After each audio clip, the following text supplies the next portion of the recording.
नमः पार्वती पतिये हर हर।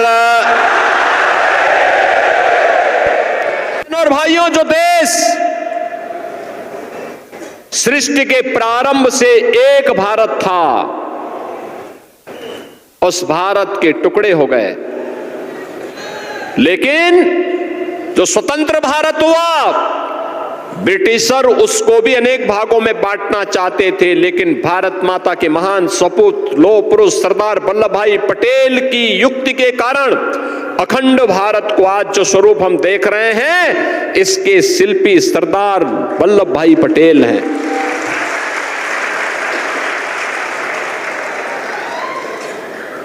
आजकल कांग्रेस के राष्ट्रीय अध्यक्ष श्री मल्लिकार्जुन खड़गे जी अनावश्यक रूप से मेरे ऊपर लाल पीले हो रहे हैं, गुस्से में हैं। खड़गे जी, मेरे ऊपर गुस्सा मत करिए, मैं तो आपकी उम्र का सम्मान करता हूं। आपको गुस्सा करना है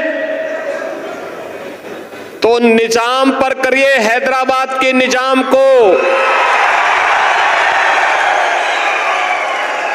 जिस हैदराबाद के निजाम के रजाकारों ने आपके गांव को जलाया था,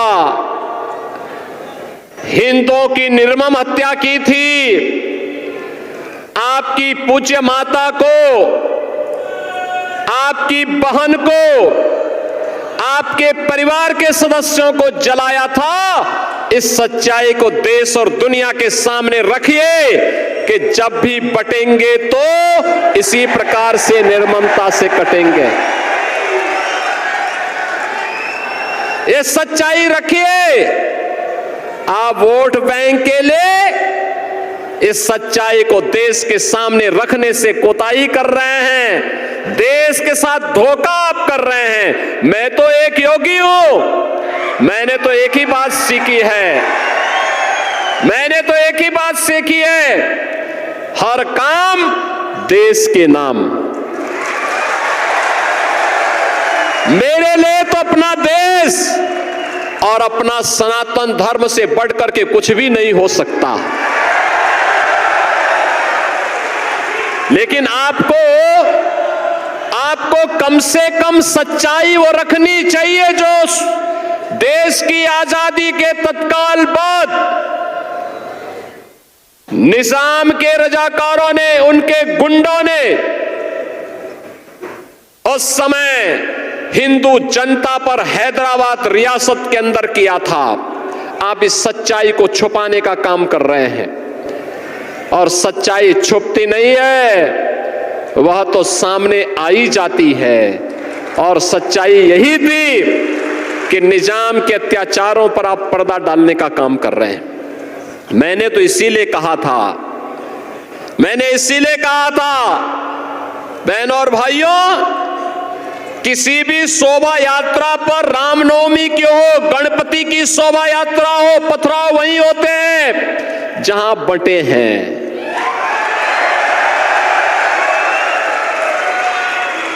अत्याचार वहीं होते हैं जहां बटे हैं, और जहां बटे हैं वहीं कटे भी हैं। ये नया भारत है। अब नया भारत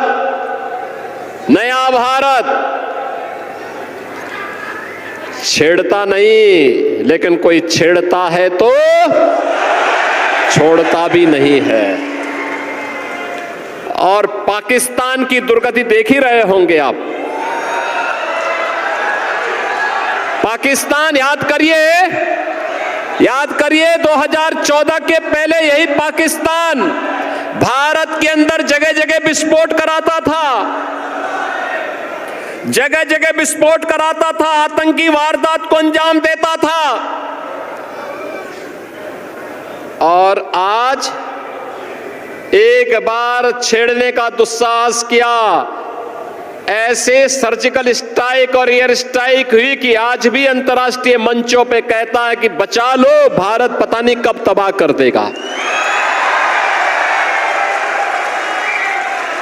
आज वो यही कह रहा है। और तो और याद करिए, एक तरफ भारत है, मोदी जी के नेतृत्व में 80 करोड़ लोगों को 4.5 वर्ष से फ्री में राशन, और दूसरी तरफ पाकिस्तान है, 1 जून रोटी के लिए, 1 टुकड़ा रोटी के लिए वहां छीना झपटी चल रही है, लोग भूखों मर रहे हैं। बहनों और भाइयों, इसीलिए कहने के लिए आया हूं, ये नया भारत है, छेड़ता नहीं, लेकिन कोई छेड़ेगा तो उसको छोड़ता भी नहीं है। सीमाएं सुरक्षित हैं। इंफ्रास्ट्रक्चर के लिए नए नए कार्य हो रहे हैं।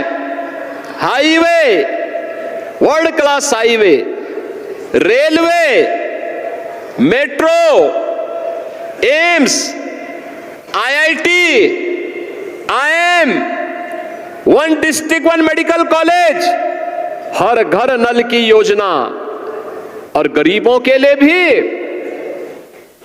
याद करिए, कांग्रेस के समय में किसान आत्महत्या करता था, नौजवान पलायन करता था, बेटी और बहन की इज्जत के साथ खिलवाड़ होता था। आज तो नौजवान के लिए मिशन रोजगार में नौकरी है,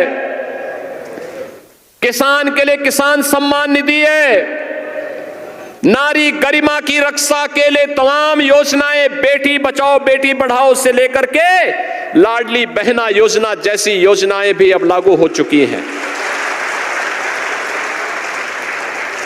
और विरासत का सम्मान कैसे होना है, यह देखना है, तो उसका सबसे बड़ा उदाहरण है अयोध्या में श्री राम जन्मभूमि पर भगवान राम का भव्य मंदिर का निर्माण। बहनों और भाइयों, यह काम कांग्रेस भी कर सकती थी, ना? आपने उसे 60 से 65 वर्षों तक शासन करने का अवसर दिया, लेकिन नहीं किया उन्होंने, क्योंकि उनके एजेंडे में राम थे ही नहीं। कहते थे राम तो हुए ही नहीं। यानी जैसे कि धरती की सृष्टि, यानी सृष्टि के प्रारंभ में केवल कांग्रेस ही पैदा हुई थी, और कांग्रेस ने इसलिए डिस्कवरी ऑफ इंडिया लिख दिया, बाकी कोई पैदा ही नहीं हुआ। राम नहीं हुए कहते हैं, कृष्ण हुए ही नहीं ये कहते हैं। हमें नकारने का प्रयास किया जाता है, हमारे अस्तित्व को नकारने का प्रयास ये कांग्रेस कहती है। जो कांग्रेस हमारे अस्तित्व को नकारने का प्रयास करती है, मैं आपसे कहना चाहता हूं, उस कांग्रेस का ही अस्तित्व समाप्त करने का समय आ चुका है। उस कांग्रेस को अब अस्तित्वहीन करिए, क्योंकि ये देश की अपूर्णीय क्षति इससे पहले करे। समय आ गया है, हम भी निर्णायक लड़ाई लड़ें। अयोध्या की समस्या का समाधान न हो, इसके लिए कहते थे राम हुए ही नहीं। आप याद करिए, 14 में मोदी जी देश के प्रधानमंत्री बने, 17 में मुझे उत्तर प्रदेश का मुख्यमंत्री बनाया गया, और 2 वर्ष में उत्तर प्रदेश की समस्या, अयोध्या की समस्या का समाधान मात्र 2 वर्ष लगे। 500 वर्षों की समस्या का समाधान डबल इंजन की सरकार ने 2 वर्ष के अंदर किया। और बहनों और भाइयों, डबल इंजन सरकार का यही लाभ है, यही लाभ है। विरासत भी है तो विकास भी है, सुरक्षा है तो समृद्धि भी है। आज महाराष्ट्र महायुति गठबंधन के नेतृत्व में देवेंद्र फडणवीस, केंद्र में गडकरी जी के नेतृत्व में इंफ्रास्ट्रक्चर के वर्ल्ड क्लास कार्य, लगातार ये अभियान आगे बढ़ रहा है, गरीब कल्याणकारी योजनाएं आगे बढ़ रही हैं। और मैं इसीलिए आपसे कहने के लिए आया हूं, ये जितनी समस्याएं हैं, लैंड जेहाद की, लव जेहाद की, धर्मांतरण की, पैन कार्ड जेहाद की, इन सब का समाधान भारतीय जनता पार्टी की डबल इंजन की सरकार एकमात्र समाधान है। ये डबल इंजन की सरकार बुलेट की स्पीड से विकास भी कराती है और देशद्रोही तत्वों को राम नाम सत्य है की यात्रा में भी भेजने का काम करती है। बहनों और भाइयों, आप सबसे मैं यही अपील करने के लिए आया हूं। देखिए, देश का इतिहास है, अयोध्या में 500 वर्षों तक अपमान इसलिए झेलना पड़ा क्योंकि बटे थे। काशी में इसलिए झेलना पड़ा क्योंकि बटे थे। मथुरा में इसलिए झेलना पड़ा क्योंकि बटे थे। हमें देश के अंदर अन्य स्थानों पर भी इसीलिए झेलना पड़ रहा है क्योंकि हम बटे थे। ये जाति के नाम पर बांटने वाले जितने भी नेता हैं,